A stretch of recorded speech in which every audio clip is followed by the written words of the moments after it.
नहीं मानता है वकील साहब। नहीं आया बताया नहीं, मैं उसका वकील आया हूँ। अरे साहब कुछ बोले उसको, मन बैल नहीं करता तो हम क्या बोलता है? अरे बोलता है हमको कोई वकील फकील का जरूरत नहीं। हे वकील साहब, हम अपना जिंदगी में ऐसा बचक आदमी एकदम देखवे नहीं किए। अरे उन्हें उसका फांसी का फंदा तैयार होना है, इन्हें हंसता गाता है जो। तुमने मेरा नाम नहीं बताया। अरे नाम तो आपका बताइए देते, लेकिन पहले आप हमको अपना नाम बताइएगा तब ना। अरे यार, अब भूल जाता हूँ, मैं अक्सर भूल जाता हूँ। हाँ सुनो, अच्छा अभी उससे मिलना ना, हाँ तो कहना कि फीस उस नहीं लगेगा, समझे? नहीं तब तो मान जाए। हाँ जाते ही बचिया उसको हाँ। बताते हो वकील जाओ, साहब। जाओ, करो। अरे लेकिन वकील साहब आपका नाम हुआ अरे भगत राम, भाग्य वकील भगत राम। वकील भागत ये बेस नहीं।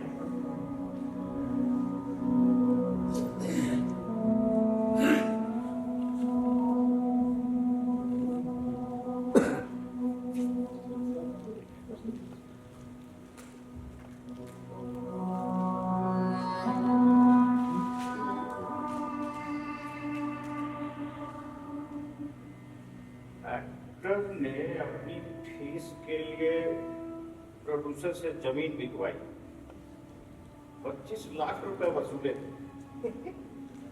25 लाख एक वकीली से तो अच्छा एक्टर हो जाते हैं।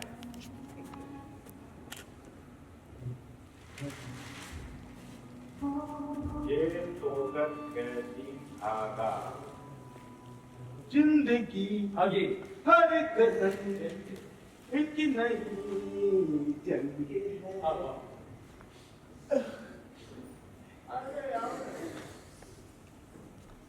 वकील साहब हाँ, ये आपका मुवक्किल बहुत मुश्किल से मना नहीं सके इसको।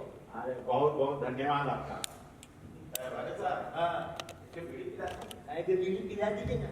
तुम लोग को लगता है ना कि मेरा बाप जो है सो बीड़ी या सिगरेट का कारखाना पे खा करके रखा है। सुनो, बढ़िया से बात करो या ना नहीं।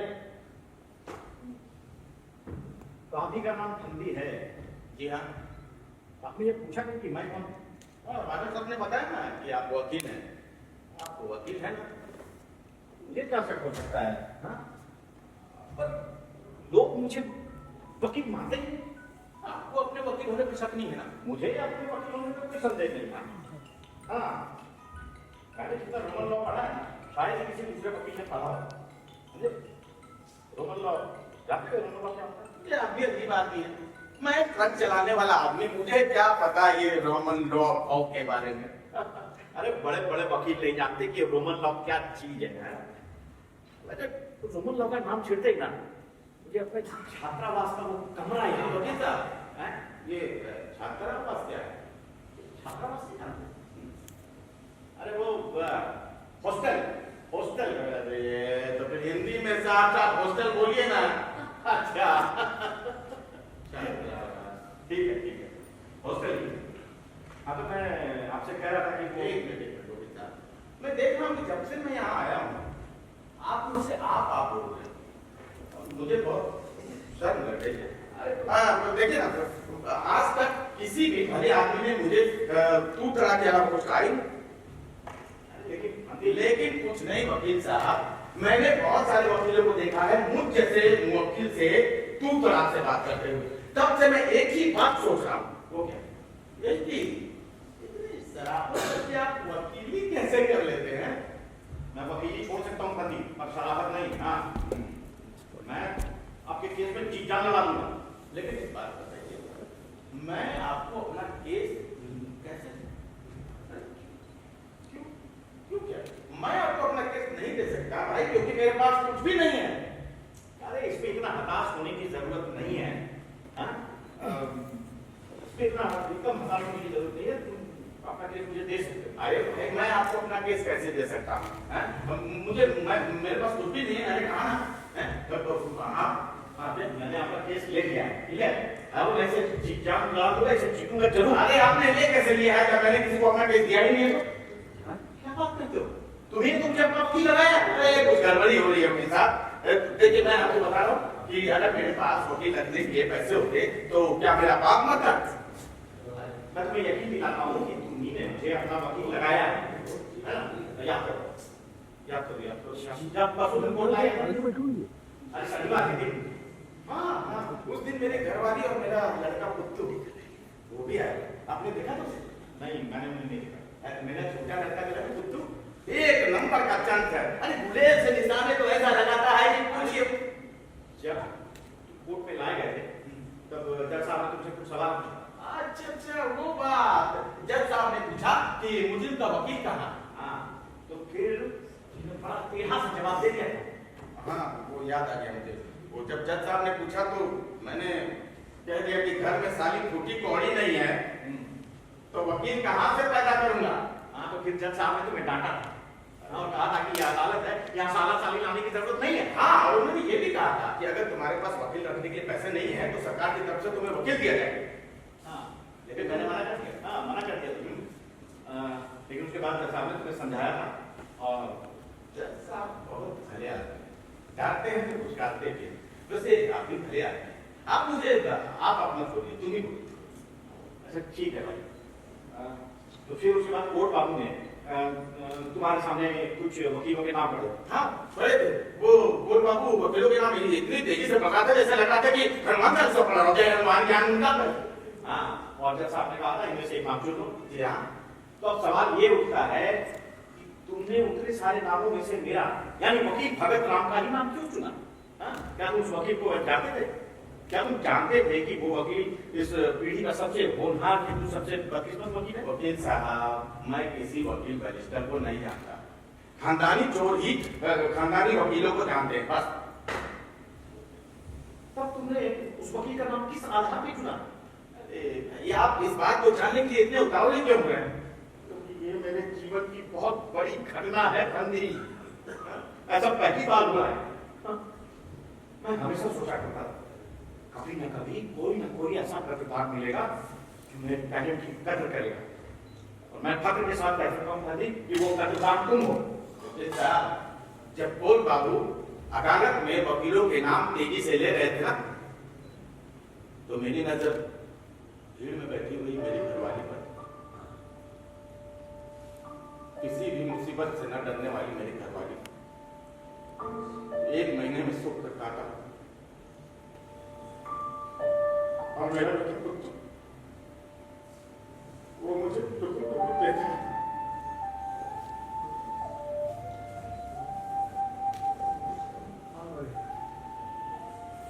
अब तुम उन वकीलों के नाम नहीं सुने ना? नहीं। साले साले वकील के नाम क्या भगवान के नाम है तो सुनना जरूरी है।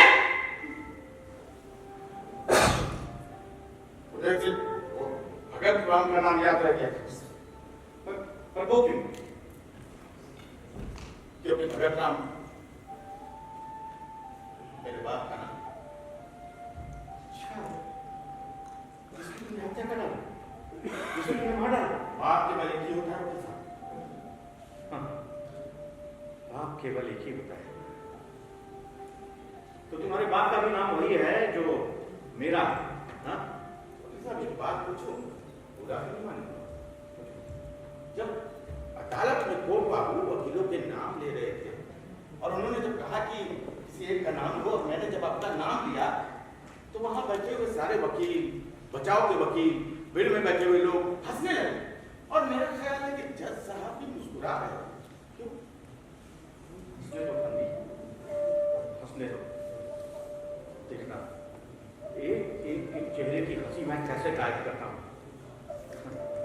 मैं ये मुकदमा जरूर जीतूंगा। अच्छा वकील साहब एक बात मेरी समझ में नहीं आई कि जब किसी के पास वकील रखने के लिए पैसे नहीं होते तो सरकार उसे अपने तरफ से क्यों वकील देती है? सरकार चाहती है कि सबको न्याय मिले, सबको अपने बचाव का पूरा पूरा मौका मिले। अच्छा क्या बिना वकील के न्याय नहीं दिया जा सकता? दिया क्यों नहीं जा सकता है? मुझे चाहे खुद अपनी पैरवी कर सकता है लेकिन वकील जरूरी होता है। वकील साहब एक बात सच सच बताइएगा, वकील क्या न्याय के लिए लगता है या फिर मुवक्किल के लिए?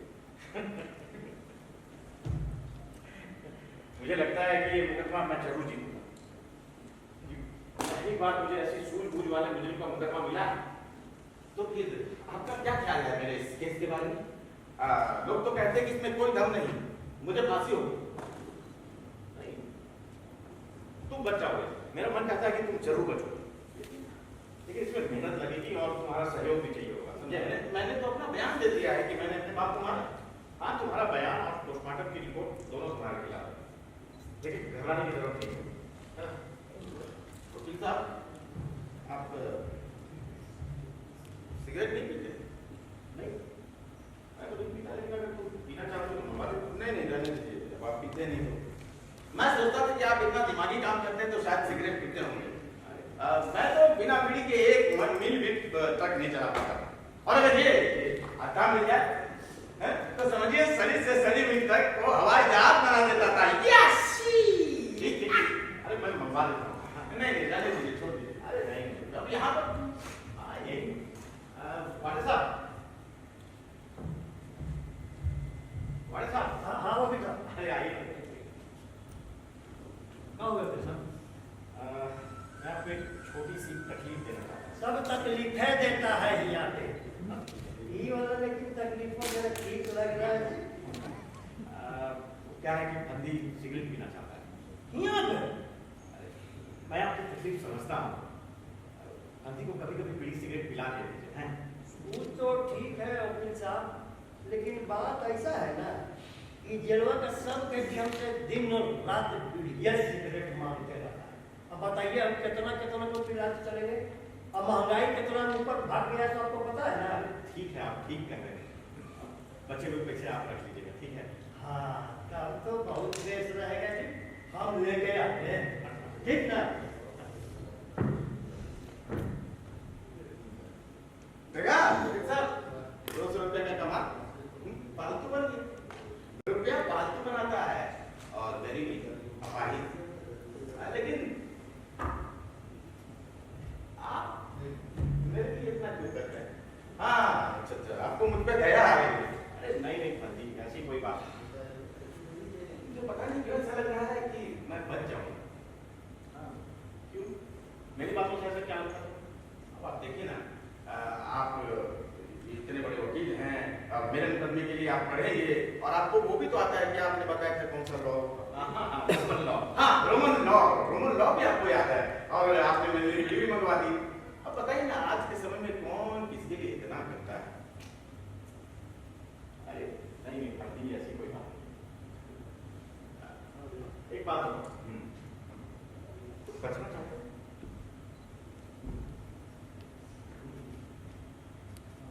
मरना कौन चाहता है? और फिर मैं क्यों मरना चाहूँ? ट्रक चलाता था, आज बॉम्बे, कल मद्रास, परसों कलकत्ता, कभी तमिलनाडु, कभी बनारस। 10,000 रुपये पगार था, ऊपरी खर्च अलग से। रास्ते में 2-4 सवारी मिल जाए तो 400-500 रुपये ऊपर से। भला ऐसे जिंदगी को छोड़ करके कोई क्यों मरना चाहे? तो ठीक है, मैं ये मुकदमा जीतूंगा। मैं ये मुकदमा जरूर जीतूंगा।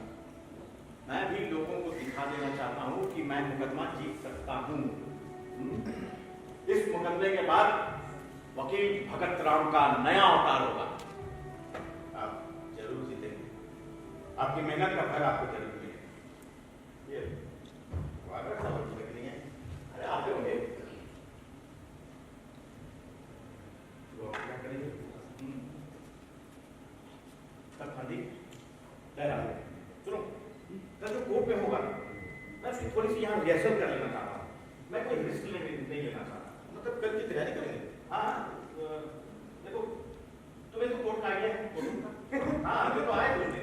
हाँ, देखो मान लो कि यहाँ पे जज साहब बैठेंगे, ये मिस्टर रंधावा एकदम मूर्ति की तरह। हाँ हाँ, और ये सिर में क्या ये होगा कटरा, ठीक है? यहाँ पे रहेगा मुझे यानी कि तुम, और ये ठीक सामने रहेगा ये दूसरा घर है ना, जहाँ पे गवाहियाँ है ना, और तुम्हारे ठीक सामने वो बैठे वो सरकारी वकील, वही जो जिसका चेहरा जो है वो लोमड़ी की तरह है। अरे अच्छा आदमी है। अब शक्ल तो उसकी अपनी बनाई हुई है नहीं है ना।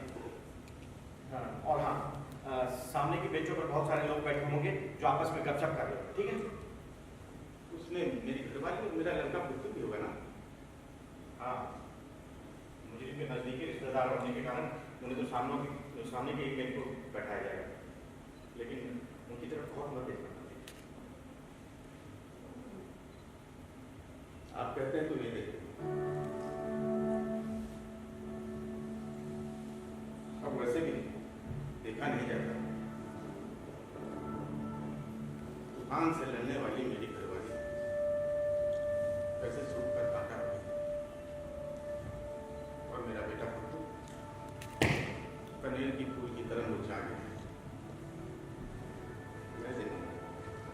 अब वो आपने एक बात तो बताना, ओके, वो ये कि आप हैं। हाँ, मैं एक घर के सामने हूँ।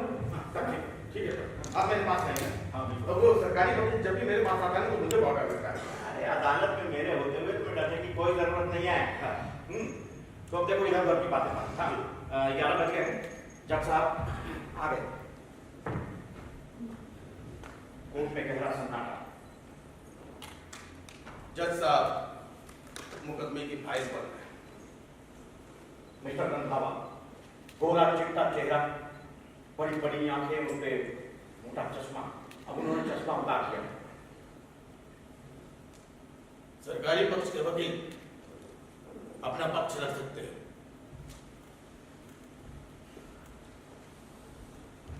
Thank you your honour. Your honour, मैं आपके आदेश से मुल्जिम फंदी व भगत राम के मुकदमे के तथ्य आपके सामने रख रहा हूं। मुल्जिम फंदी व भगत राम किसी शहर के बांकीपुरा मोहल्ले में रहता था। वो ट्रक चलाने का काम करता था योर ऑनर, पर पता नहीं क्यों किसी एक ट्रक कंपनी में वो टिका ही नौकरी पे। पता नहीं वो क्यों किसी का विश्वास पात्र नहीं बन पाया। गलत। सरकारी वकील का बयान सरासर गलत है। फंदी व भगत राम पिछले 5 वर्षों से नेशनल ट्रांसपोर्ट कंपनी में नौकरी कर रहा था। गांजे की स्मगलिंग मना करने पर उसे नौकरी से निकाल दिया गया। तब वो अपने बाप की बीमारी में उलझा रहा। सरकारी वकील का बयान सरासर गलत है। वो बहुत ही भरोसेमंद आदमी था योर ऑनर। योर ऑनर, मुझे अपनी बात पूरी करने दीजिए योर ऑनर। सरकारी पक्ष के गवाह अपना बयान जारी रख सकते हैं। Thank you your honour. हाँ, तो मैं कह रहा था कि मुल्जिम फंदी व भगत राम कभी किसी का विश्वास पात्र नहीं बन सका योर ऑनर। मुल्जिम का बाप कैंसर की बीमारी से पीड़ित था। पोस्टमार्टम रिपोर्ट के अनुसार कैंसर की बहुत बिगड़ी हुई हालत में भी वो 1 माह और जी सकता था। जिस दिन हत्या की घटना हुई, मुल्जिम फंदी शराब के नशे में धुत अपने घर वापस लौटा। तब उसके बाप ने पूछा कि क्या दर्द कम करने का इंजेक्शन लाएंगे। तब मुल्जिम फंदी भड़क उठा और उन दोनों में कहासुनी हो गई। मुल्जिम ने आप देखा न था अपने बाप का गला घोंट दिया योर ऑनर। इसलिए मुजरिम फंदी व भगत राम पर ताजीरात हिंद की दफा 302 के अंतर्गत कत्ल का मुकदमा दायर किया गया। योर ऑनर, ये सच है कि उस दिन मुस्लिम देर रात लौटा था, लेकिन उसने शराब नहीं पी थी। उसके पास शराब पीने के फूटी कौड़ी तक नहीं थे। वो अपने बाप को दिलो जान से चाहता था और वो उसे बचाना चाहता था योर ऑनर। लेकिन कैंसर के रोगी भगवान न करे कोई दुश्मन भी हो। फंदी की घरवाली के जेवर बिक गए, उसके बर्तन बिक गए, फंदी की नौकरी चली गई। उसके बाद भी उसने हिम्मत नहीं हारी। उसने 2 लाख रुपया का कर्ज अपने माथे पर चढ़ा लिया ताकि वो अपने बाप को बंबई ले जा सके और वहां उसका इलाज करा सके, लेकिन वहां उसे कोई फायदा नहीं हुआ। योर ऑनर, मुझे अपनी बात पूरी कर दी जाए योर ऑनर। मुझे आप अपनी बात पूरी करने दीजिए योर ऑनर। मैं कह रहा था कि अपने बाप की बीमारी के कारण फंदी नंगा हो चुका था, लेकिन उसने कान से कर्ज लिए स्मगलिंग मना करने पर उसकी नौकरी चली गई। तब उसके बीवी और बच्चे ताने ताने को मुहताज हो गए। उधर उसके बाप की हालत बिगड़ दी गई, उसके घाव का दर्द बढ़ता गया। वो पागलों की तरह चिल्लाता, चीखता और मछली की तरह तड़पता था। योर ऑनर, आप भी थोड़ा बोलिए, मुझे बोलने दीजिए।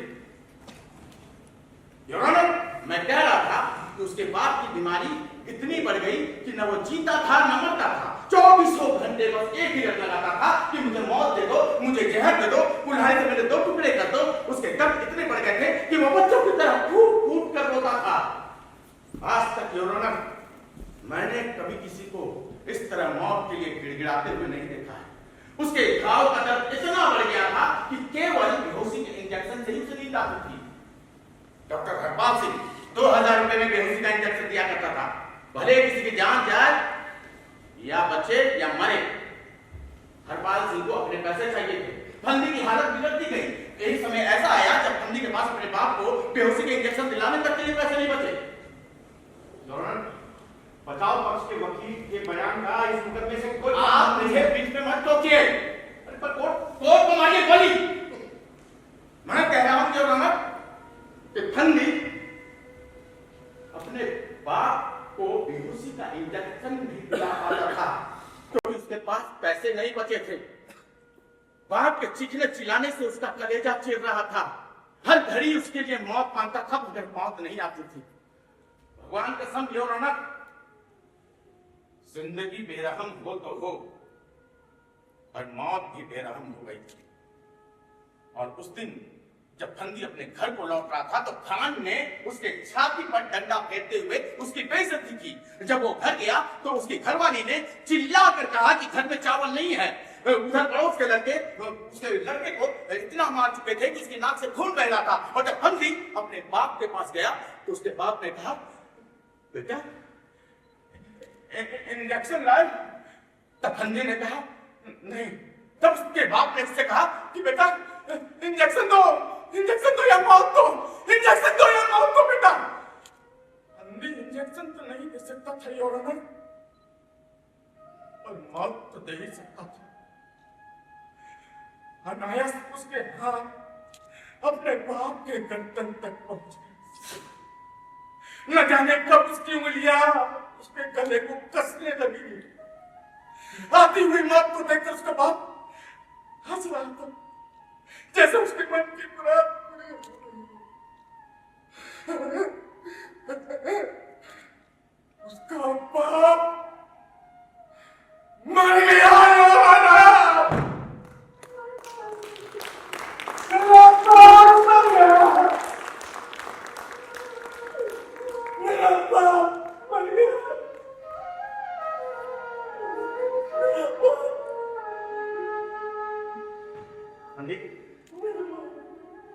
फंदी, उठो फंदी।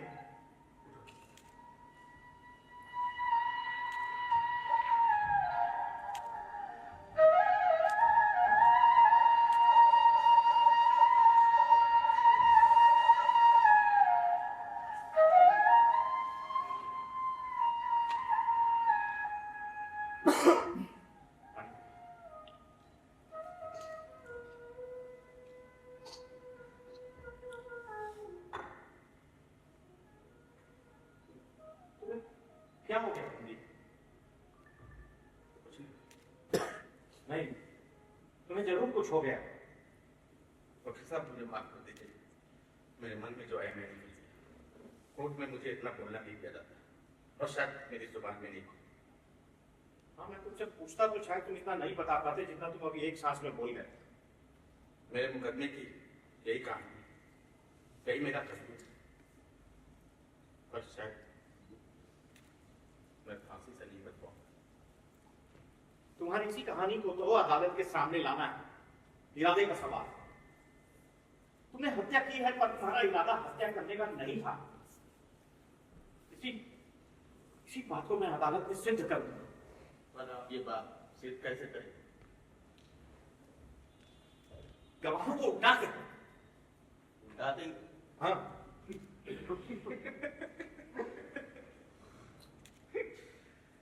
सरकार की तरफ से जो भी गवाह लाए जाएंगे, एक से बढ़कर एक नमक हराम।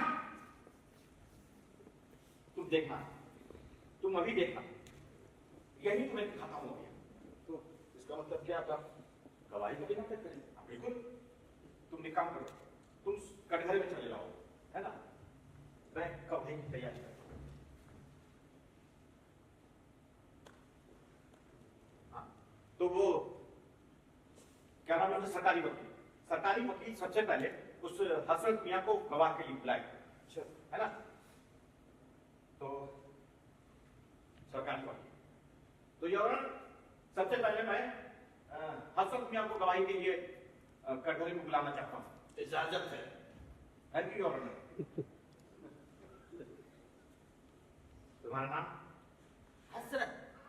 हसरत मियां। बाप का नाम? करीम खान। उम्र? 35 साल हो रही है। अच्छा, तुम फंदी को कब से जानते हो? फंदी को बचपन से जानती हूँ, अपना जिगरी दोस्त है। फंदी कैसा आदमी? बहुत अच्छा आदमी है। अरे यार, फंदी की तरफ मत बोलो, हसरत की तरफ बोलो। सर बहुत अच्छा आदमी है, वो इसी तरह बोलेगा, मैं उसी की जुबान में बोल रहा हूँ, और पूछिए तो।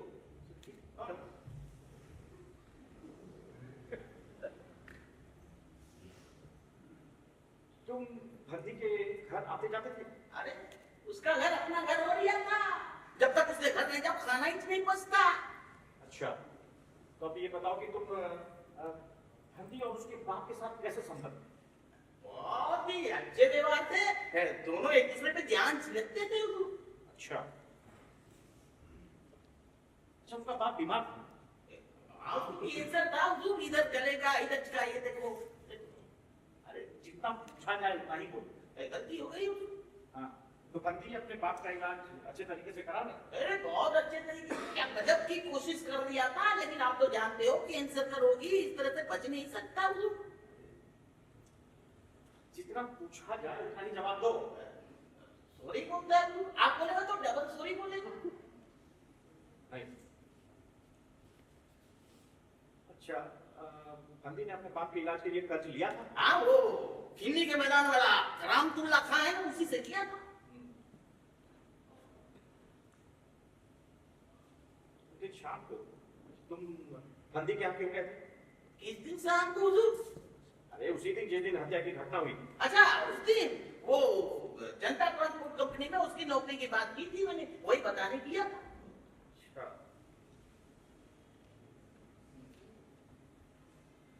अच्छा तुम फंदी के यहाँ पहुंचे तब तुमने क्या देखा? अरे बहुत खौफनाक मंजर देखा हुजूर। अपने बाप पे जान छिड़कने वाला फंदी खटिया पे चढ़ के अपने बाप का गला घोट लिया था। तो तुमने उसे रोकने की कोशिश नहीं की? अरे हुजूर, जब तक रोकता तब तक तो काम तमाम हो गए थे। अच्छा, तो तुमने अपनी आंखों से फंदी को अपने बाप का गला घोटते देखा? बहुत खौफनाक सीन था हुजूर, मैं भूल कैसे सकता हूँ। अच्छा, तो फंदी की औरत कहाँ थी? पड़ोस में थी, चावल नानी। अच्छा, यानी कि तुमने अपनी आंखों से फंदी को अपने बाप का गला घोटता देखा है? जी हाँ हुजूर। That's over your. क्या बचाओ पक्ष के वकील गवाह से सवाल करना चाहेंगे? Yes, your honor. चल, फिर से गवाह बन गया मैं। तो काम क्या है? ये बाबू क्लीनर हो हुजूर, अगर खुदा की रहम रही तो ड्राइवर बन जाऊंगा। जितना पूछा जाए उतना ही जवाब दो। गलती होगी। तुम फंदी के घर के हालत से तो अच्छी तरह परिचित थे? बहुत अच्छी तरीके से हुजूर। फंदी का बाप बीमार था ना? जी हाँ हुजूर। अरे तुमने फंदी को अपने बाप से लड़ते देखा था कभी? जी नहीं हुजूर, कभी नहीं, दोनों एक दूसरे पे जान से रखते थे। फंदी को अपने औरत से कभी मारपीट करते देखा? अरे जी नहीं हुजूर, अरे फंदी जैसा चोर को चिराग लेके ढूंढने से नहीं मिलेगा। तो यानी कि फंदी को एक अच्छा बेटा और अच्छा शौहर मान सकते हो? इसमें क्या सके हुजूर? फंदी को पैसे की तंगी थी ना? यहाँ भी उसकी हालत बहुत तकलीफ थी। उसकी नौकरी भी छूट गई थी। जी हाँ हुजूर। क्या बाप की बीमारी के इलाज के लिए उसने खान से कर दिया था? यहाँ भी वो किन्नी के बनाने वाला कम तो रखा है, उसी से लिया था। अच्छा, तुम उस दिन फंदी के यहाँ पहुंचे तो कितने बजे? 8 बज गया था हुजूर। घड़ी थी तुम्हारे पास? अरे मेरे बाप ने घड़ी नहीं पहनी हुजूर। तो कैसे पता चला कि तुम 8 बजे? अंगासी से बोल रहा हूँ। अच्छा, तो जब वहां तुम उसके यहाँ पहुंचे तब तुमने क्या देखा? हल्की हल्की रोशनी थी हुजूर। अच्छा, दिए की रोशनी थी या आते? वो तो नहीं देखा हुजूर। अब इतनी कम रोशनी में तुम ये कैसे पहचान गए कि फंदी ही अपने बाप का गला घोट रहा है? अब फंदी नहीं होगा हुजूर तो और भी कौन होगा? तो तुम वहां कितनी देर थे? मैं तुरंत निकल लिया हुजूर, सीधे थाने गया। ये देखने की कोशिश नहीं की कि जो शख्स उसके बाप का गला घोट रहा है वो फंदी ही है या कोई और? अरे थकी पड़ी थी हुजूर, देखने की कोशिश कैसे करना? निकल लिया।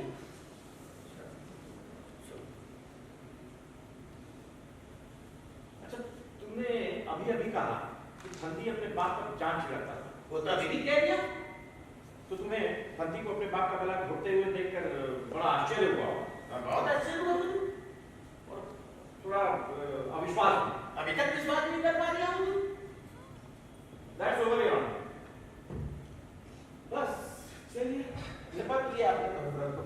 क्या? तब तुम्हें तो पूरा विश्वास है कि फंदी इसी तरह बोलेगा कौन है? अरे इसी जबान में बोलेगा ये अपना हजरत।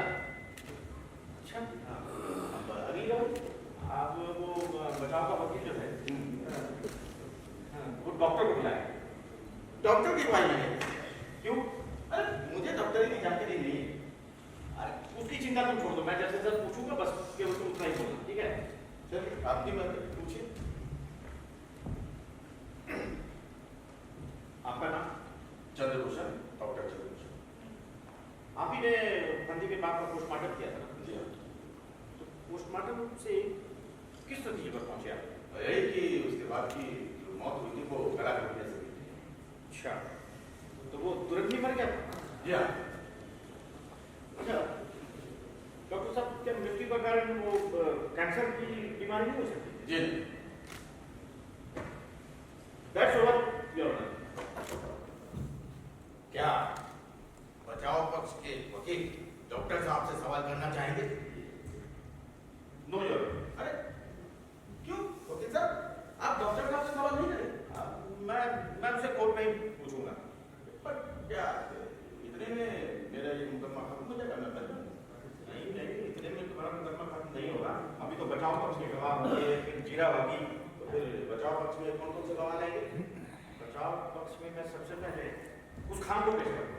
अरे उस करमतुल्ला खान को? हाँ। वो उस खून चूसने वाले को? हाँ। अरे उसके चेहरे से मुझे नफरत है। आपको उसके ब्याज के दर का अंदाजा नहीं है। यही बात तो मुझे अदालत में सिद्ध करनी है। यही हाँ, यानी क्या? यही कि तुम्हारे मन की स्थिति है ना, तुम्हारी मानसिक स्थिति उस समय ठीक नहीं थी और तुमने अपने बाप की बीमारी के लिए कर्ज लिया। ठीक है चलिए। अरे लो भाई, हाँ। जितना मन करे चलो। तुम्ही का तुमको ज्यादा चला बनता है। मालिश सर। ये मेरा बीड़ी बीड़ी जला के तुरंत दो माचिस। माचिस क्यों? माचिस क्यों? अरे मर्डर किया हुआ कैदी के पास माचिस रहना अपराध है। काय वकील साहब ठीक बोले? हाँ एकदम ठीक है। अरे फिर दूसरी बीड़ी कैसे जलाऊंगा? हाँ तो हम मर नहीं किए हैं, जब जरूरत होगा तब मांग लेना। ला बच्चे भाई, मेरा एक ही वसूल है वकील साहब, कानून अपना जगह से हिल नहीं सकता।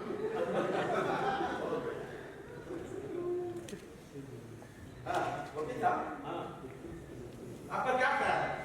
ये खान जो है इस मुकदमे में मदद करेगा या रुपए डूबने के डर से अरे उल्टा बोल देगा। मुझे तो केवल ये बात सिद्ध करनी है कि तुमने खान से रुपए लिए अपने बाप के इलाज के लिए।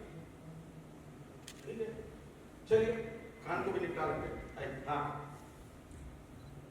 लेकिन ये कोर्ट में बीड़ी बीड़ी नहीं पी सकते। अरे तो ये कोर्ट थोड़ी है। अरे नहीं, फिर भी रखो। एक मिनट।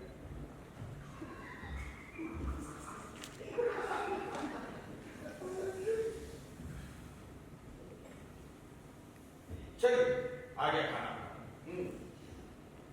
तुम्हारा नाम? कलमतुल्ला खान होता है।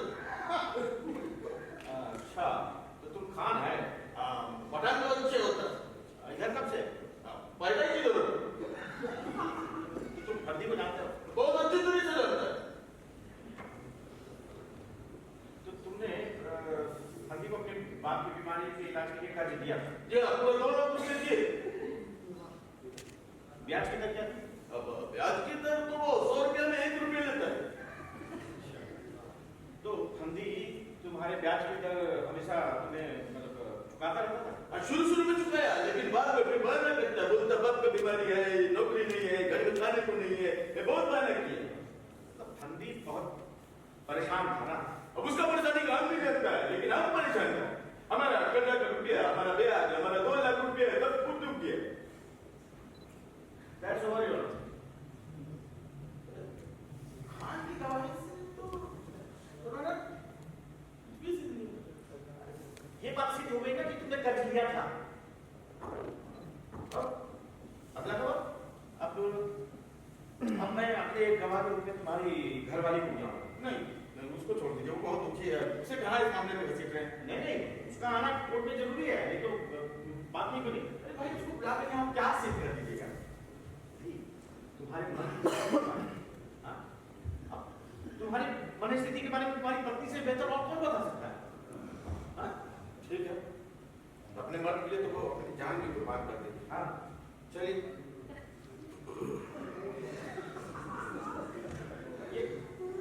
ये क्या कर रहे हो भाई? अब मेरी औरत बिना सर ढके हुए कोर्ट में थोड़ी है। अच्छा, ठीक, चलो।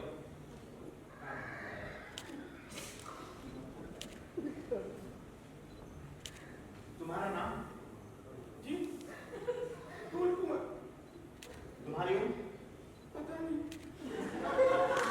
याद करो। मेरी माँ बताती थी क्या बता रहे कि जब झारखंड राज्य बना मैं 5 साल का था।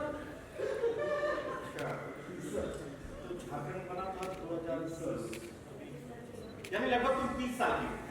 ऐसे ही हो लोग। अच्छा, और जब फंदी से तुम्हारी शादी कब हुई? 10 साल हो गए। 10 साल। तो फंदी ने इस दौरान कभी तुम्हें मारा पीटा झगड़ा किया? कभी नहीं। अच्छा, इन 10 सालों में फंदी ने तुम्हें कभी एक चांटा भी नहीं मारा? कभी एक आध तमाचा मार दिया तो मार दिया। अच्छा, तो फंदी तुम्हें मारता पीटता भी था? अब वो मर्द क्या जो अपनी औरत पर एक आध तमाचा भी मार दिया। ठीक करते हो। अच्छा, एक बात बताओ, फंदी का बाप बीमार था? बहुत बीमार था, लेकिन मेरा मर्द अपने बाप का बहुत ख्याल रखता था। उसके जैसे कोई ख्याल नहीं रख सकता। अच्छा, फंदी के बाप की बीमारी में तुम्हारे सारे गहने वाले भी गए? घर की हालत कैसे? कभी कभी तो खाने को तरस जाते थे। बाप की हालत कैसी? वो हमेशा बोलता था मुझे मार दो, मुझे जहर मार दो। वो जीना नहीं चाहता था। तो तुम्हें उसे देखकर कैसा लगता था? क्या लगता था? लगता था उसे मौत आ जाती तो अच्छा, कम से कम उसे दर्द से छुटकारा तो मिलता। अच्छा, जिस दिन ये घटना हुई जिस समय, उस समय तुम कहाँ थी? मैं पड़ोस में गई थी, चावल में। वापिस आकर तुमने क्या देखा? मैंने देखा कि मेरा ससुर मुर्दा पड़ा है।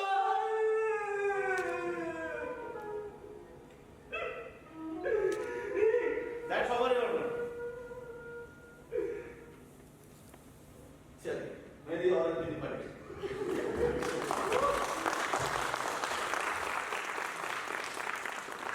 अब आप बचाव में तीसरे गवाह कौन से बुलाएंगे? अब इसकी जरूरत नहीं पड़ेगी शायद। क्यों? इतने में मेरा ये मुकदमा खत्म हो जाएगा, मैं बच जाऊंगा। वकील साहब, मैं जज की तरह सोच रहा था कि आप किसी नतीजे पे नहीं पहुंचे। अरे देखो, मैंने तुम्हारे मन में ये बात जमा दी कि नहीं कि तुम्हारा इरादा कत्ल करने का नहीं था? मेरे मन में तो पहले से यह बात जमी है। सवाल तो जज के मन में जमाने की है।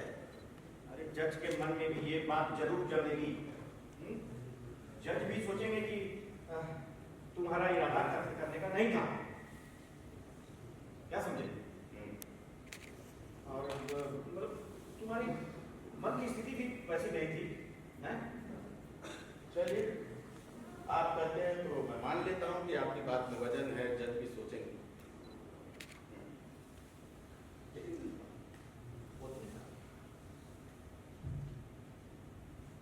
सवाल तो ये भी आता है ना कि आप ये सिद्ध कैसे कीजिएगा कि मेरा इरादा बात को मानेगा नहीं?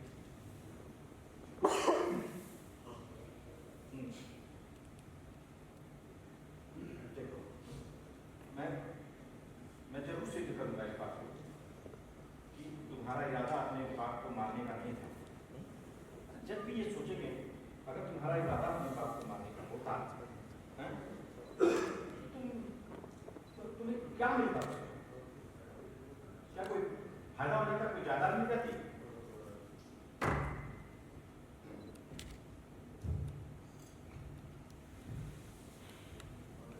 मुझे वकील साहब इस बात से कोई फर्क नहीं पड़ता कि मैं जिंदा रहूं या मर जाऊं। मेरे भीतर का जो जज है ना, वो हमेशा मुझसे कहता है कि मैं गुनाहगार नहीं हूं। वो हमेशा मुझसे ये कहता है कि तुमने अच्छा काम किया, तुमने तड़पते हुए आदमी को छुटकारा दिया।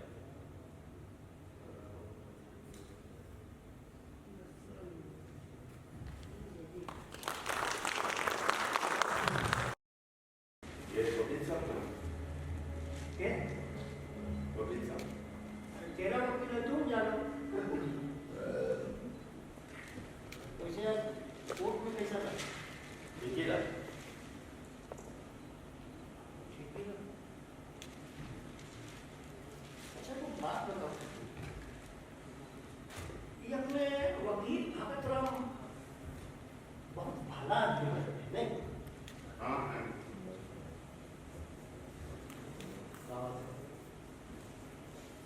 गुड ना? नहीं तो कुछ तो हुआ है। क्या हुआ? कोर्ट में मेरी घरवाली नहीं है। ओ,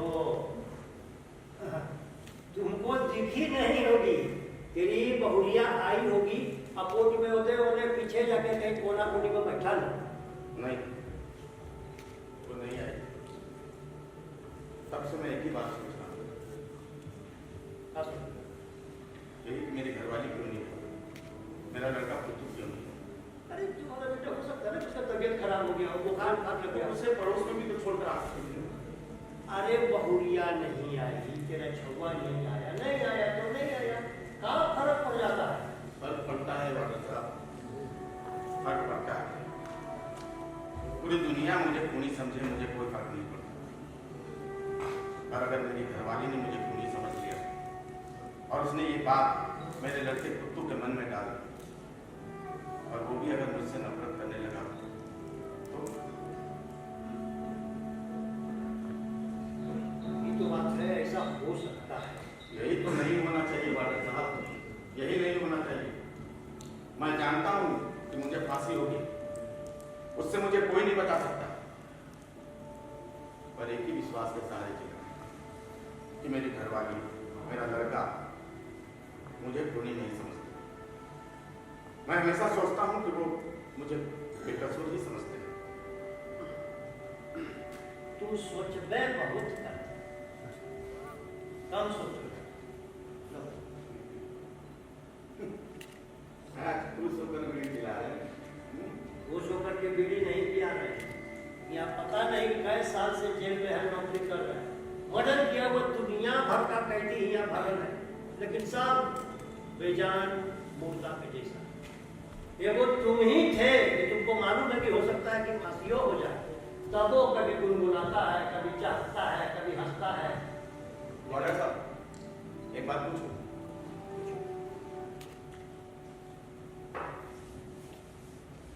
आपकी कैंसर का दर्द बढ़ा है या मौत का? अभी तो हम बताने नहीं सकेंगे जी, हमको न तो कैंसर हुआ है न मौत है। नहीं, मतलब आदमी किस बात से डरता है? नहीं, वो बात तो मौत है। इसीलिए वो मौत से दूर भागता है, बचता है ना? हाँ, ये तो सही बात है। और अगर आदमी मौत से डरना छोड़ नहीं, ऐसा कभी नहीं हो सकता। क्या बोले तुम? मौत से डरना छोड़ दे। हाँ, इसे नहीं, मुझसे प्यार है। मौत से प्यार है? ऐसा कभी नहीं हो सकता। इंसान का फितरत है, वो जिंदगी से प्यार करता है और मौत से डरता है, समझा? अरे मैंने देखा है आदमी को मौत से प्यार करते हुए। मैंने अपने बाप को मौत के लिए गिड़गिड़ाते हुए देखा है। हाँ, अपने बाप को गिड़गिड़ाते हुए देखा है, गिड़गिड़ाते हुए देखा है। अरे तुम्हारा बाप चीख रहा था, चिल्ला रहा था, और गिड़गिड़ा था तो छोड़ देना चाहिए था ना वैसे तुमको। कम से कम फांसी का नौबत तो नहीं आता ना तुम्हारा। हर आदमी की तकलीफ करने की अपनी एक हद होती है, मेरी भी अपनी एक हद थी। अरे बहुत गंभीर बातें कर रहे हो। हाँ?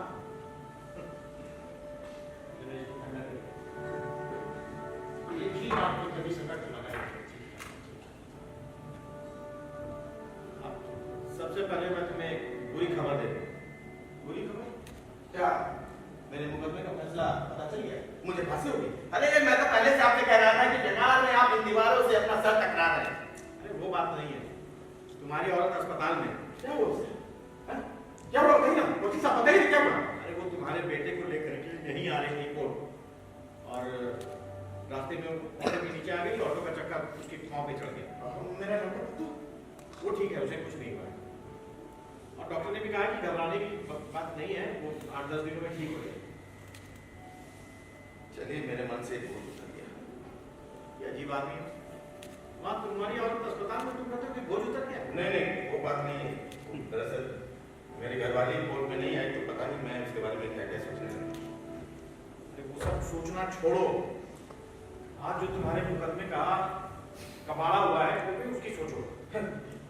उसका क्या सोचे? वो तो अपने हाथ से गई। सरकारी वकील ने तो ये साबित कर दिया कि मैं खूनी हूं। अब मैं जज के मन की तो नहीं जानता, पर मेरे अंदर जो जज बैठा है वो हमेशा ये कहता है कि सरकारी वकील को ये मुकदमा जीत जाना चाहिए। वो भी सब कुछ उल्टा पुल्टा हो रहा है। आपने जो है नाटक किया था ना, सब बेकार गया है। आपके जितने गवाह थे ना, सब उल्टा बोल रहे थे। अरे तुम्हारा हसरत है, तुम तो कहते वो तुम्हारी तरफ से बोलेगा है? और वो तो तुम्हें पता नहीं शराबी और इस मतलब क्या क्या बता रहा था, और तो वो ये भी कह रहा था कि तुम अपनी पत्नी और बाप से हमेशा झगड़ा करते। तो आपने भी तो उससे कोई सवाल नहीं किया है? वो झूठ पे झूठ बोल रहा था, आप सुने जा रहे थे। पता नहीं मुझे कोर्ट में क्या हो जाता है बंदे। आपका वो रहमतुल्लाह खान, जिसने आपने बचाव का गवाह बना के ले गए थे, वो तो इधर उधर गया। उसने तो कहा कि उसने कोई कर्ज नहीं दिया है, कोई कौड़ी नहीं दिया। हाँ, उसने तो डॉक्टर ने साबित भी कर दिया कि तुमने मतलब कोई कर्ज लिया ही नहीं, तुम्हें पैसों की कोई चिंता ही नहीं थी। है? तुम सारे पैसे शराब में उड़ा दिया करते थे। और तो और तुमने अपने बाप को इसलिए मारा कि वो उसकी दवा दारू में जो थोड़े बहुत खर्च होते थे, उसकी तुम शराब पी सको। आप ही ने तो उसे बचाव पक्ष का गवाह बनाया था। आपका बचाव का गवाह उल्टा हो गया। और तुम्हारा खान, तुम्हारा खान, वो उसने कह दिया कि वो कर्ज नहीं लिया। बस आज कोर्ट में भूला मेरे साथ क्या खासा दिया? उसने ही तो सबसे बड़ा नुकसान पहुंचाया तुम्हारे मुकदमे को। अरे क्या कोर्ट में इस तरह के जवाब दिए जाते हैं? भोला एक सच्चा आदमी है, जो भी बोल रहा था सब कुछ सच बोला था। उसने तो छाती पीट पीट के कहा कि बंदी एक भला आदमी। क्या खास सच है? मैं उसे बार बार इशारा कर रहा था, वो था कि जो मन में आया था बके चले जाओ। मुझे आपकी बात पर विश्वास नहीं है विश्वास नहीं। तो एक काम करो, तुम कटहर में जाओ और सरकारी वकील जिस तरह से उसे सवाल कर रहा था मैं करता हूँ, और तुम भोला जिस तरह से जवाब दे रहे हो वो देना। फिर तुम्हारी समझ में आ जाएगा कि भोला ने क्या नुकसान किया है। ठीक है? पूछिए। हाँ, तुम्हारा नाम भोला काशीनाथ है? जी हाँ। कहाँ के रहने वाले? पहले कुटी में रहता था, अभी रांची में। अच्छा, तुम फंदी को अच्छी तरह से जानते हो? वो मेरा दोस्त है, जिगरी दोस्त। तुम काम कौन सा करते हो? मजदूरी करता हूँ।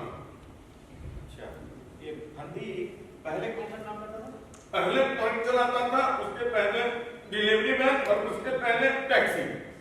जितना पूछा जाए उतना का ही जवाब दो। वकील साहब पहले का भी तो क्लियर करना जरूरी है।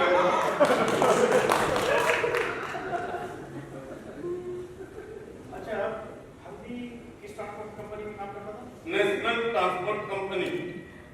अच्छा, ये कंपनी वालों ने उसे नौकरी से क्यों निकाल दिया? कंपनी वाले उसको अफीम ले जाने के लिए बोलते हैं, कंपनी ने मना कर दिया तो उसको निकाल दिया।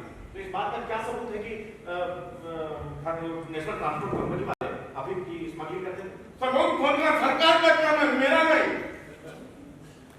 ठीक है, तो ये फर्जी ने और कहाँ नौकरी के लिए हाथ पैर मारे? अरे कहाँ नहीं मारे ये पूछिए। अरे सवाल के जवाब में सवाल नहीं, जवाब दो। जवाब ही तो देना। अच्छा, तो तुम फर्जी को बहुत अच्छा क्यों समझते हो? जब कहा वकील साहब को बोलिए कि फंदी के शराबत पे संग न करे, मजदूरी करने वाला आदमी, ट्रक चलाने वाला आदमी क्या शरीफ नहीं होता? क्या काला कोट पेट पहनने वाला आदमी शरीफ होता है? अरे सभी आपके शरीफ होते हैं, तुम भी शरीफ हो, यहाँ बैठे सारे लोग शरीफ हैं भाई। अब एक बात बताओ, फंदी का बाप कब से बीमार है? 1 साल पहले से फंदी उसका इलाज करा रहा था? बहुत अच्छे से। तो ये फंदी तो सरकारी अस्पताल में जा रहा था ना? सरकारी अस्पताल बोलने के लिए था, वहाँ नर्स, डॉक्टर, सबका चाय पानी का खर्चा और दवाई भी बाहर का दुकान से फंदी लेकर आता। अच्छा, तो जब वहाँ ठीक नहीं हुआ तो और कहीं दिखाया फंदी उसको? फंदी उसको बम्बई लेकर गया, लेकिन वहाँ भी ठीक नहीं हुआ। फंदी बहुत हिम्मती आदमी है, उसके पास पैसा होता है ना तो विदेश लेकर के जाता, लेकिन उसके पास पैसा ही नहीं था। वो घर ले आया और वहीं अपने बाप को बेहोशी का इंजेक्शन देता था, लेकिन एक समय के बाद उसके पास पैसा ही नहीं बचा। अच्छा, तो फंदी के बाद अपने बाप को इंजेक्शन दिलाने के पैसे नहीं थे? जी हाँ। और मौत के लिए हाथ थे? जी हाँ। तो उस हाथ से फंदी ने क्या किया? अपने बाप का तेरा गांठ दिया। That's over, Your Honor.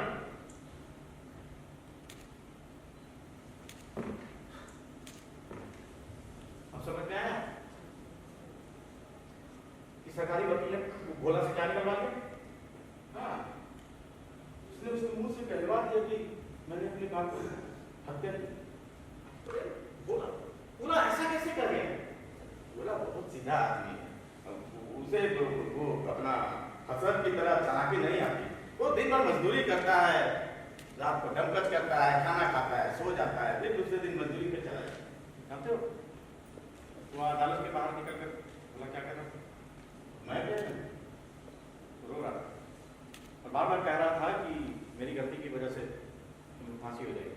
आप वकील साहब उससे कुछ मत कहिए, वो बहुत सीधा आदमी है। और वैसे भी तो सरकारी वकील ने साबित कर दिया है कि मैं खूनी हूँ, तब और क्या सबूत चाहिए?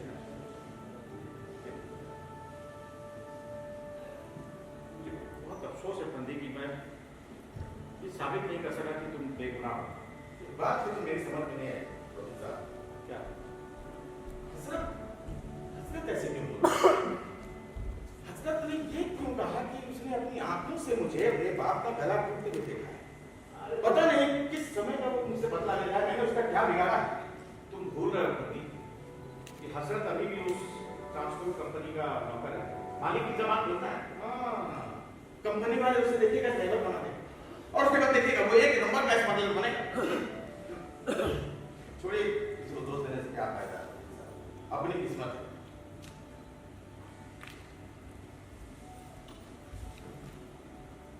वकील साहब, फंदिया मस्त हो जाएगा। देखो बेटा, चाहे जो कुछ हो जाए इसको बचाए। हमको लगता है कि कोई क्राइम व्राइम नहीं किया, ये निर्दोष है। वाले साहब, आपके मन में मेरे लिए हमदर्दी है ना? अरे ये कोई करने वाला नहीं। अरे तो फिर इसी बात पर पिलाइए ना एक बीड़ी। वकील साहब, इसको फांसियां चढ़ाइए।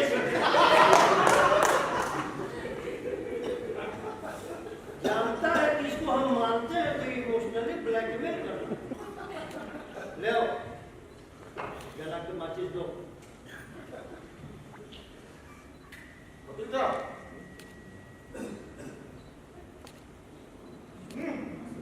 अरे आप मायूस होने से क्या होगा? हैं? अरे आपकी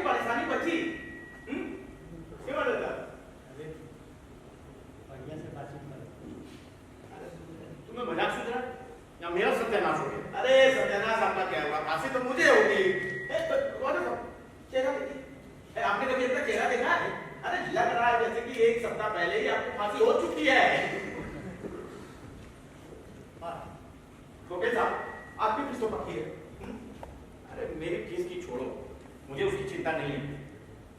तुम्हें तो हमेशा मजाक सूझते रहता है? हमेशा मरने के लिए तैयार रहते हो। कभी सोचा है कि तुम मर जाओगे तो तुम्हारी बीवी बच्चों का क्या होगा? मुझे उनकी फिक्र है। अरे मैं कमाता था तो कौन सा उन्हें सोने की थाली में खिलाता था? हम मजदूर लोग हैं, अपनी अपनी मेहनत पे खाते हैं। मेरे घर वाले भी मजदूरी कर लेंगे। मेरा पुत्तू अभी 9 साल का है, गाड़ी वाड़ी कोच करके कमा ले, और फिर 13-14 साल का जब होगा तो वो क्लीनर बन जाए। मुझे उनकी फिक्र नहीं। राजेश, किसी की जान चली जाए लेकिन आपका कानून अपनी जगह से हिल नहीं सकता। सही है।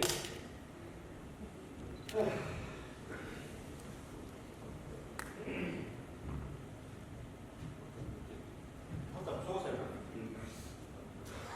आप बेकार में अपने आप को गुनहगार समझते हैं। जैसे मैं गुनहगार नहीं हूं, वैसे आप भी गुनहगार नहीं। मुझे इस बात से कोई फर्क नहीं पड़ता कि लोग आपके बारे में क्या सोचते हैं। मैंने आपको मेहनत करते हुए देखा है, अपने मौके से प्यार करते हुए देखा है। साहब,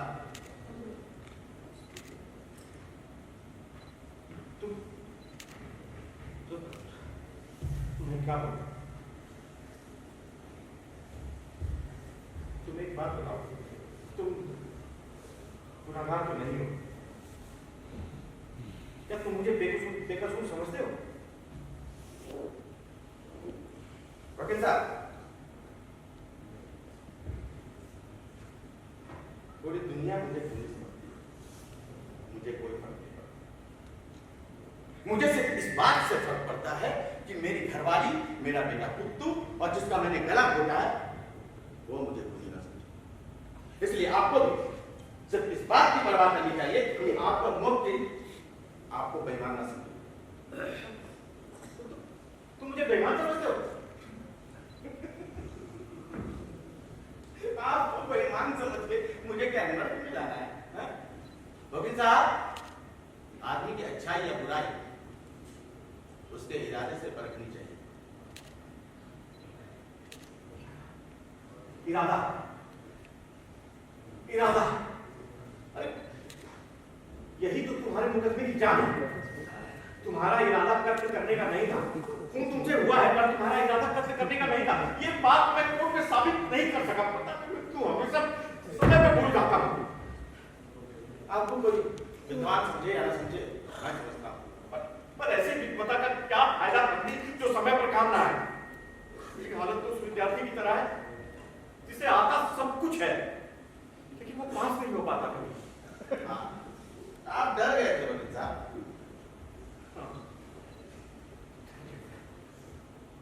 लेकिन मैं तुम्हें मरने नहीं दूंगा। तुम मर गए तो मेरा विश्वास मर जाएगा। अब क्या करें? मैं कल कोर्ट में बैरिस्टर गंगानाथ को तुम्हारे पक्ष में खड़ा करूंगा। बैरिस्टर गंगानाथ इस शहर का सबसे बड़ा वकील। बड़ा वकील? तो बहुत बड़ी फीस भी होगी। हाँ, 5,000 रुपया रोज लेते हैं। अच्छा, कहाँ से दूंगा? अगर 5,000 मेरे पास होते तो क्या मैं अपने बाप का गला घोटता? लेकिन मुझे लगता है कि वो तुम्हारे इस मुकदमे की फीस नहीं लेंगे। क्यों नहीं लेंगे? अब देखो, बैरिस्टर गंगानाथ है, उनका भी ये मानना है कि कैंसर जैसे गंभीर रोग जो होते हैं वैसे उनके मरीजों को अपनी इच्छा मृत्यु का हक होना चाहिए। तो उन्हें तुम्हारा मुकदमा अपनी बात कहने का ये बल मिलेगा। अरे भाई, अगर वो नहीं माने, तैयार नहीं हुए तो क्या करेंगे? ज्यादा से ज्यादा अपनी फीस लेंगे।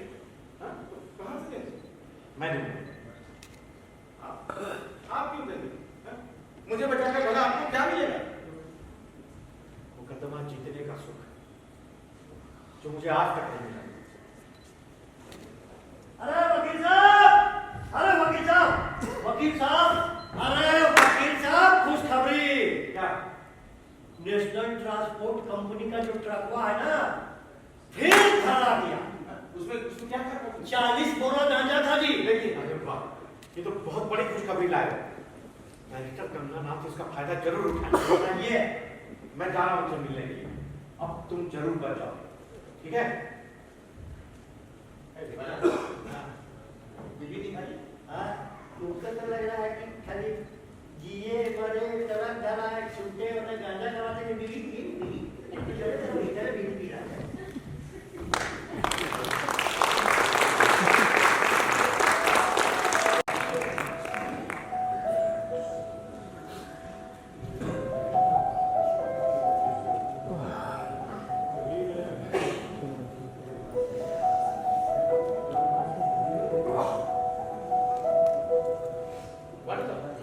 कितना बजे? बताया नहीं वकील साहब, ये जेलर साहब के साथ क्या घुसुल कर रहे हैं। अरे आइए रहोगे, उसे कोर्ट में कैसा रहा? First class. फर्स्ट क्लास मतलब ये कि मैं बेगुनाह साबित हो गया। अरे वाह, जादू कैसे हो गया भाई? पहले तो तुम कह रहे थे कि तुमको फांसी हो जाएगा। फांसी तो होगी। अभी बोल रहा है कि बेगुनाह साबित हो गए, देख रहे हैं पगला को। अब फिर बोल रहा है कि फांसी हो जाएगा। हमको तो बुझा रहा है नहीं, ये जेलवा में ही एक आदमी पौवट टाल लिया। मैं मजाक नहीं कर रहा। चाहे कुछ हो जाए, फांसी तो मुझे होगी ही। काहे होगा? अरे आप ही तो कहते हैं कि चाहे कुछ हो जाए, कानून अपनी जगह से हिल नहीं सकता। बताइए, टोंटिंग करने के लिए इतना भूमिका माना? अरे वो तो हम अभियोग कहते हैं कि कानून अपना जगह से नहीं हिल सकता, तो कानून के तहत तो सब कुछ होता है। एक बात बताइए, पूछो। आपको क्या लगता है कि मैं फांसी से डरता हूँ? डरते तो नहीं होगी, लेकिन तुम उसके बारे में सोचते बहुत। अरे इसलिए तो बोल रहा हूँ कि मुझे बता दीजिए कि फांसी कैसे दी जाती है। वकील साहब, इस बात की जरूरत नहीं पड़ेगी। है ना? हाँ, तो समझाइए उसको। दिन रात फांसी फांसी के बारे में माता चाट गया है। बताइए, उससे बात करिए। फांसी वकील साहब, हाँ, एक बात बताइए, हाँ। ये बैरिस्टर साहब ने कितनी फीस ली? एक थैला भी नहीं। अरे वकील और डॉक्टर तो अपनी फीस छोड़ते नहीं, फिर ये बैरिस्टर गंगानाथ ने तुम्हें शायद नहीं मालूम, बैरिस्टर गंगानाथ के बाप की मृत्यु भी कैंसर से हुई। उन्होंने भी अपने बाप को दर्द से तड़पते हुए और गिड़गिड़ाकर मौत मानते हुए देखा है। अरे लेकिन उनके पास तो बेहोशी का इंजेक्शन दिलाने के लिए ढेर सारे पैसे थे। बेहोशी का इंजेक्शन भी बहुत असर नहीं करता, एक समय वो अपना असर छोड़ देता है, और सबकी दर्द सहने की अपनी अपनी हद होती है। लेकिन एक बात मजा आ गया, बैरिस्टर गंगानाथ ने पूरे अदालत को थर्रा दिया। हाँ, और वो सरकारी वकील तो पानी मांगने लगा और अपना जज वो भी परेशान हो गया। तुम्हारा खान पिलियाने लगा था। और वो हसरत वो तो अपनी चौकड़ी ही भूल गया। डॉक्टर से तो कुछ बोलते नहीं बन रहा था। अरे आज बैरिस्टर गंगानाथ ने जिस तरह से मेरे मामले को कोर्ट में उठाया, इतने जोरदार तरीके से, पता नहीं क्यों मुझे भी अदालत में लगने लगा कि मैं बच जाऊं। मुझे भी लगता है कि तुम बच जाओ। मैं बचूं या ना बचूं, और आज मैं खुश हूं। कम से कम मेरे इस मामले को कोर्ट में तो उठाया गया। हजारों कैंसर पीड़ित लोग जो अपने घाव के दर्द से मेरे बाप की तरह तड़पते हैं, लोग चाह कर भी कानून के डर से उन्हें मौत नहीं दे सकते। जन्म जन्म का साथ निभाने वाली औरत जो हमेशा अपना पति का साथ चाहती है, वो भी अपने कैंसर पीड़ित पति के लिए सिर्फ प्रार्थना करती है। तुम ठीक है, बिल्कुल ठीक है। अरे आज जो कोर्ट में हुआ, मेरी आंखों के सामने तो वो सब घूम रहा है। अरे आपका सरकारी वकील आज ठीक 11 बजे वकील ये जज साहब आ गए थे, और कोर्ट में पूरा गंभीर सन्नाटा था। सरकारी वकील का चेहरा कैसे दमक रहा था। आज उसकी विजयी का दिन था।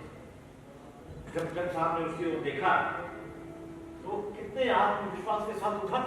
हाँ, और उठते ही भरोसे के साथ उसने मुड़कर मेरी तरफ देखा और फिर आपकी तरफ देखकर वो इतना बेहुदा तरीके से मुस्कुरा रहा।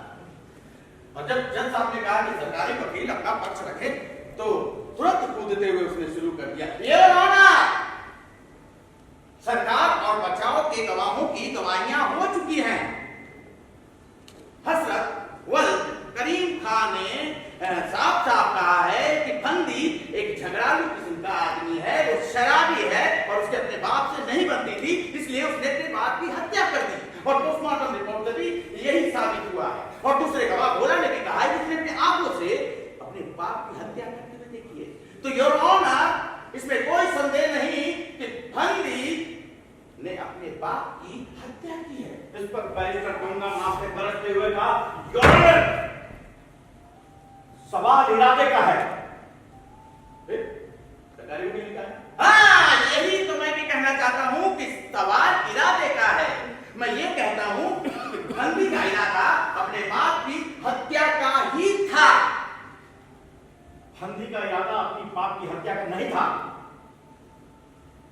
सरकारी वकील ने जो भी तथ्य दिए हैं उससे यह कहीं साबित नहीं होता कि फंदी का इरादा अपने बाप की हत्या करने का था। योर ऑनर, हसरत ने अपने गवाही में कहा है कि फंदी एक शराबी आदमी था और उसे शराब पीने की आदत थी और इसी आदत के कारण उसके घर के बर्तन और उसके घरवाली के जेवर बिक गए। सरकारी वकील साहब, ये फंदी कब से शराब पीता था आपको पता है? कब से शराब पीता था? इसकी जानकारी किसी ने नहीं दी। हाँ? वो करीब 15 वर्षों से शराब पीता था, तब तो उसके घर के बर्तन नहीं बिके, तब तो गहने नहीं बिके। योर ऑनर, मैं अदालत से दरख्वास्त करता हूं कि सरकारी वकील साहब ने जो जो तथ्य दिए हैं उसे चुनौती देने के लिए मेरे पास बहुत सारे कुछ एविडेंस है जो इस मुकदमे पर फिर से सोचने पर बल देंगे। ये देखिए, ये मुंबई के डॉक्टर की रसीद है 3,000 की, जो ये देखिए मेडिकल रिपोर्ट। बैरिस्टर गंगाना, मैं कुछ गवाहों को पेश करके जानना चाहता हूँ योर ऑनर। गवाहों की गवाहियां हो चुकी हैं, पर फिर से गवाहों को बुलाना अदालत का समय खराब करना होगा। जी नहीं योर ऑनर, मैं अदालत में इनके दिए हुए तथ्यों को चुनौती देना चाहता हूँ योर ऑनर। बैरिस्टर गंगाना, आप अपने गवाहों को बुला सकते हैं। Thank you your honour. तो सबसे पहले मैं सरकारी गवाह उस हसरत मियां को बुलाने की इजाजत चाहता हूँ। चलिए, आइए हसरत मियां। क्या फंदी अभी तुम्हारा दोस्त है? खुदा का नाम लीजिए हुजूर, ऐसे कातिल से कोई क्यों दोस्ती रखेगा? क्यों? अरे बहुत ही न्याय की खराब आदमी है। क्यों क्यों कैसे खराब आदमी? अरे सबसे झगड़ लिया है, मारपीट कर लिया है। अच्छा, तुमसे कभी मारपीट की? नहीं की। अच्छा, तो किससे की? तुमने देखा? ये नहीं सुना? किससे सुना? किससे सुना हो सकता है, तुझे बताता हूँ अभी। वो याद कर दिया हूँ। हाँ, याद करो। याद तो नहीं आ रही है। याद नहीं आ रहा? नहीं। योर ऑनर, इस बात पर ध्यान देना चाहिए, इसे एक भी नाम याद नहीं आ रहा है। अच्छा, एक बात बताओ, नेशनल ट्रांसपोर्ट कंपनी का ट्रक कभी स्मगलिंग में पकड़ा गया था? हाँ, पिछले साल पकड़ा गया। अच्छा, कल भी ऐसा ही कोई ट्रक पकड़ा गया है ना? जी सुना है। अच्छा, योर ऑनर, इस बात पर भी ध्यान देना चाहिए कि नेशनल ट्रांसपोर्ट कंपनी वाले गांजे की स्मगलिंग करते थे। भोला का वो बयान भी याद कीजिए कि जिसमें उसने कहा है कि फंदी ने नेशनल ट्रांसपोर्ट कंपनी का ट्रक ले जाने से मना किया था, तो उसने इसे नौकरी से निकाल दिया था। अब एक बात बताओ, क्या तुम जानते हो कि फंदी का बाप शराब पीता था? फंदी का बाप क्या फंदी की शराब पी रहा था? हाँ, बिना आधा पिए वो स्टेरिंग पे नहीं पीता था। अच्छा, दोनों कभी साथ शराब पीते थे? हाँ, पीते थे। अच्छा, साथ शराब पीने वाले आपस में दोस्त होते हैं या दुश्मन होते हैं? दोस्ती होते हैं। इस बात पर भी ध्यान देना चाहिए और कि फंदी और उसके बाप में दोस्तों जैसे संबंध थे। अच्छा, उसने वो अपने बाप की बीमारी के लिए कर्ज लिया? हाँ, वो हिंदी के मैदान वाले करमतुल्लाह खान से लिया लेकिन वो दोस्तों जैसे व्यवहार वाली जो बात आपने जज साहब से कही, मैं एक बात बताता हूँ कि मैं जब उसके घर गया तो बहुत ही खौफनाक मंजर था। फंदी खटिया पे खड़ा होकर अपने बाप का गला घोट लिया था। अच्छा अच्छा, एक बात बताओ, तुमने देखने की कोशिश नहीं की कि वो कोई और था कि नहीं था? नहीं, कोई और नहीं था, उसका बाप चुपचाप पड़ा था और फंदी उसका गला घोट लिया था। अच्छा, वो फंदी का बाप बचने अपने बचाव में क्या कर रहा था? वो अपने हाथ पर मार रहा था, चीख चिल्ला रहा था, क्या कर रहा था? बोला तो वो चुपचाप पड़ा था। हुजूर, अगर मेरा कोई गला दागे तो मैं तुझी जान लगा दूं अपनी जान बचाने के लिए। हाँ, और वैसे किसी की हिम्मत नहीं है माई के लाल की जो मेरा गला दागे। अच्छा ठीक है, मान लो कि तुम मरना चाहो, हाँ, और कोई तुम्हारा गला दबाए तो तुम क्या करोगे? चुपचाप पड़ा रहूंगा, मारने वाले की मदद करूंगा और क्या करूंगा। That's over, Your Honor, अब मैं उस डॉक्टर को बुलाने की बात चाहता हूँ। चलिए, डॉक्टर बुलाइए। चलिए। आपका नाम? डॉक्टर फंदी को जानते हैं? जी हाँ। तो कैसे जानते हैं? मैं उसके पास इलाज करा रहा था और मैंने उसके पास बॉम्बे ले जाने के लिए कहा। अच्छा, जब वो बम्बई से वापस आया तब आपने उसे देखा था? जी हाँ, देखा था और उसकी बहुत हालत खराब थी। जब मैं उसे इंजेक्शन देने जाता था तो उसका बाप मेरे बैग पे गिर करके और गिड़गिड़ाने लगता था और कहता था कि डॉक्टर साहब मुझे जहर दे दीजिए, मुझे मार दीजिए, मैं जीना नहीं चाहता। अच्छा, तो आपने उसे बेहोशी का इंजेक्शन आप लगा देते थे? जी हाँ, बॉम्बे से आने के बाद लगभग 15 दिनों तक मैंने बेहोशी का इंजेक्शन दिया उसे। अच्छा, फंदी बेहोशी का इंजेक्शन लगाने की किसी आपको देखा था? जी हाँ, देखा था। बस एक सवाल आपसे और पूछना चाहता हूँ, क्या कानून अगर आपको इजाजत दे कि फंदी के बाप को आप जहर देकर उसे दर्द से छुटकारा दिला देते तो आप क्या करें? देखिए, मेरा ख्याल है कि कैंसर के इस तरह के जो रोगी हैं वो अगर अपनी इच्छा से मृत्यु चाहते हैं तो मेरा मानना है कि उन्हें मौत देने में कोई हर्ज नहीं। That's over, Your Honor. सरकारी वकील, क्या आप डॉक्टर साहब से कोई सवाल करना चाहेंगे? No, your honour. Barrister Gangana, आप सीधा शुरू कर सकते हैं। Thank you, your honour. इस मुकदमे में सबसे बड़ा सवाल यह है, क्या फंदी को अपनी बाप की हत्या करने से क्या लाभ होने वाला था? क्या उसे कोई जायदाद मिलती या ओहदा मिलता? हत्या कुछ पाने के लिए, किसी से बदला चुकाने के लिए या किसी भय को समाप्त करने के लिए की जाती है। यहां इन तीनों में कुछ नहीं था, योर ऑनर। अपने बचाव में किए गए वार और कत्ल को कानून हत्या नहीं मानती, लेकिन कोई कानूनी परिणामों को जानते हुए अगर अपने बाप का गला दाबे तो फिर उसे कानून क्या कहेंगे? इसे हत्या कहेंगे? हाँ, इसे हत्या कहेंगे? अरे हत्या तो तब होती जब हम किसी की इच्छा के विरुद्ध उसकी जान ले लेते हैं, जिसमें कोई जीने की इच्छा हो, उमंग हो।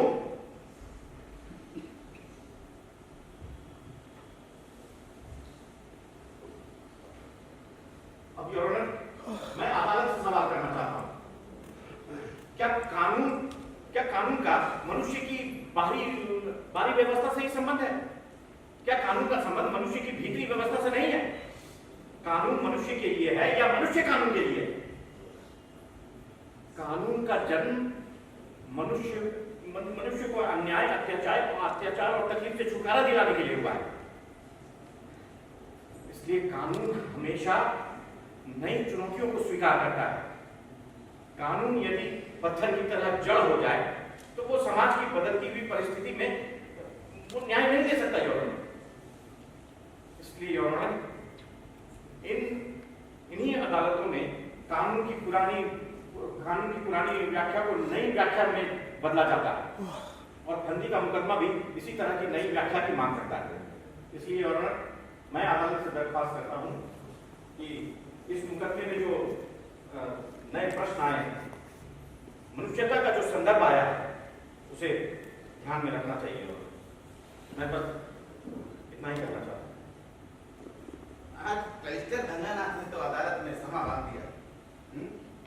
अब मैं कभी नहीं सोचता था कि मेरे इस मामले को लेकर अदालत में इतनी बड़ी कानूनी सवाल उठाए गए। हाँ, और मुझे भी खुशी है कि वकीलों की तरफ से जो न्याय तुम्हारे इस मुकदमे को मिलना चाहिए था वो बैरिस्टर गंगानाथ ने दिया है। लेकिन एक बात मुझे समझ में नहीं आई, वो क्या कि जज साहब कार्रवाई समय से पहले बंद करके चले गए, क्यों? वो थोड़े परेशान लग रहे थे। चलिए, मुकदमा तो पूरा हो गया, अब फैसला आना बाकी है। आपका क्या ख्याल है? मैं बच पाऊं?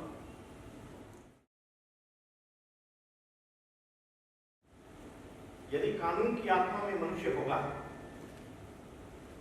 तो तुम जरूर बच जाओ, और यदि कानून की आत्मा में पत्थर हुआ